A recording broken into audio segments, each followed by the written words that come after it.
أعوذ بالله من الشيطان الرجيم بسم الله الرحمن الرحيم السلام عليكم ورحمة الله وبركاته زي ما القاري دوست محمد دا يوتيوب چینلنا بیا تاسو ته مخاطب یم د دې نه وړاندې ما د خوابنامې ذکر کړی چې خوابنامه چې څوک په خوبونه ویني د هغې تعبیر د هغې دلیل به څه وي نو د دې نه وړاندې د شعر والا خبره شوې وه نن خبره د چیلي او د چیلۍ ده که یو سړی په خوب کې وګوري چې ما چیلۍ کتلې نو د دې به څه دلیل وي او یا په دې چیلي باندې دی ناستی دی په خوب کې د دې دلیل به دی چې دی به د قوم سردار جوړیږي یعنی د قوم مشر به جوړیږي سربرا به جوړیږي د یو علاقې د یو محلې د مشر تعبیر دی چې دی به لازمي رب العالمین د عزت ورکوي دی به سردار جوړ شي چا چې په خوب کې چیلې وکتو او هغې باندې ناسته وکتله نو دی به سردار جوړیږي یا چا په خوب کې وکته چې ما ته چیلۍ میلاو شوې ده نو دا به داسې دلیل وي لکه ده ته به د خپلې خوښې یعنې د محبت والا بیبي رب العالمین ورکوي څه به ورکوي په خوب کې چې څوک وګوري چې یاره ما خوب کتلی دی او په هغې کې مې چیلۍ کتلې ده ما ته چیلۍ میلاو شوې ده د دې دلیل دا دی چې دی له به رب العالمین نیکه بیبي ورکوي الله دې د ټولو نیکې بیبیانې نصیب کړي نیکه بیبي دا یو ډېر لوی نعمت دی ځکه چې الناس خلک چې دي دا څه شی دي دا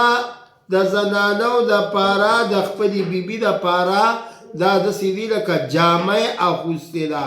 او چې د چا بیبي نه وي د دې مثال د لون چې ورته ویلی شي لون نو الله پاک دی موږ او تاسو له نیکې بیبیانې نصیب وګرځئ د کم هلکانو چې بیبیانې نشته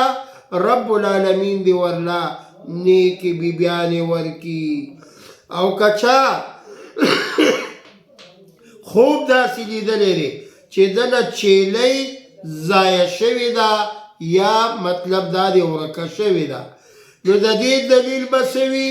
د دې دلیل به دا وي چې د ده نه به دا خپله بیبي جدا کېږي داسې یو جړپ به یې راځي چې دی به ښځې له لازمي مجبوري به یې داسې راځي چې دی به د دې ښځې نه جدا کېږي یعنې طلاق به وله ورکوي چا چې په خوب کې وکته چې یاره ما نه چیلۍ ضایع شوې ده یا ورکه شوې ده د هغې دلیل جدایي ده د ښځې او چا چې د چیلۍ پی اوسکل په خوب کې د چیلۍ پی څنګه دي نو دا داسې دي لکه د دې مثال د دې دلیل دا دی چې دی به سخي به وي دلیل د سخاوت دی لکه دی به ډېر زیات سخي وي نو دی به په خوب کې څه ویني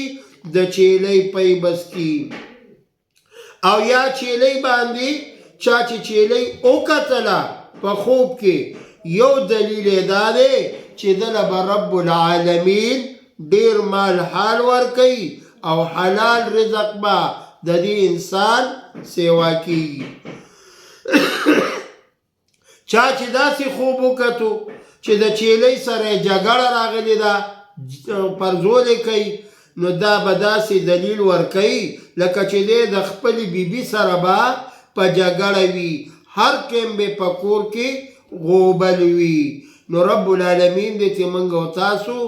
د کور والا د غوبل نه په امان کې وساتي او که چا وکته په خوب کې چې زما بیبي ده خو هغه د چیلي غوښه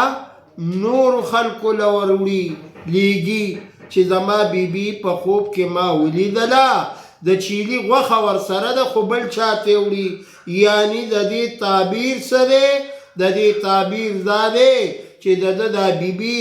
د بل چا سره لین ساتي، یعنی د بل چا سره عشق دی، د خپل خاوند سره محبت نشته. حدیث پاک کی راضی حضرت جعفر رضی اللہ تعالی عنہ د دې حدیث راوی دی، هغه فرمایي چې چا په خوب کې وکته چې زه خریداری کومه، یعنی چیلی اخلمه او یې خرڅومه، نو نبی علیه الصلاة والسلام مبارک فرمایي د ده نه به تندرستي لرې شي، تنګوالی به ترې لرې شي، راحت به پرې راشي. او چا چې په خوب کې وکته چې زما د چیلۍ ورکه شوې ده، نو د دې دلیل دا دی چې یاره دی به په ورځ د قیامته پورې دی په پریشانۍ کې به وي. او چا چې خوب کې وکته چې چیلۍ ذبحه کومه، د ذبح نه په ذبح باندې مبتلا دی او لګیا دی، نو د دې تعبیر دا دی د دې چې دی به د غم نه نجات پې مومي. لکه الصدقة رد البلا، صدقه رد بلاګانو ده. نبی علیه الصلاة والسلام مبارک فرمایي تاسو د په خپل لاس باندې صدقې ورکوئ چې تاسو باندې کم مصیبت، کم غم، کم درد راځي، نو هغه به د دې صدقې د وجې نه تاسو نه لرې کېږي. او چا چې خوب کې وکته چې یاره چیلۍ یا چیلې په هغې باندې زه ناسته کومه، د هغې دلیل دا دی چې دی به ډېر لوی سرمایه دار وي. او چا اگر چې چیلۍ باندې حمله وکړله، یعنی د په چیلۍ باندې حمله وکړله، دا داسې شوه لکه چې د په خپل دشمن باندې حمله وکړله. چا چې د چیلۍ خپې په خوب کې ولیدې چې دا زه ټوکړې ټوکړې کومه او دا به خورم، دلیل یې دا دی چې دی به دشمن باندې غالب شي. او چا چې خوب کې وکته چې زه د چیلۍ غوښه ذبحه کړې مې ده او ښځې ته یې ورکومه، نو د دې دلیل دا دی چې رب العالمین به دله ډېر مال حال ورکوي. دا خوب د چیلۍ یا د چیلي دا په خوب کې لیدل دا څنګه دي، نو د دې تعبیر ما تاسو ته کېښودو. دې نه بعد انشاءالله نورې ویډیوګانې زما تاسو ته در روانې دي، وقتاً په وقتاً د خوب د تعبیر د هغې معنا دلیل هغه به زه تاسو ته بیانوم. خو برای مهرباني د ځان نه خوبونه ویل دا ګورې عظیمه ګناه ده. هسې نه چې خوب د یو رنګ لیدلی او ته بل رنګې وې، بل د خوب تعبیر دا به چا نه تپوس کې، د یو عالم دین نه به تپوس کې، د جاهله او ناپویه نه به د خوب دلیل ناخلي. وآخر الدعوانا أن الحمد لله رب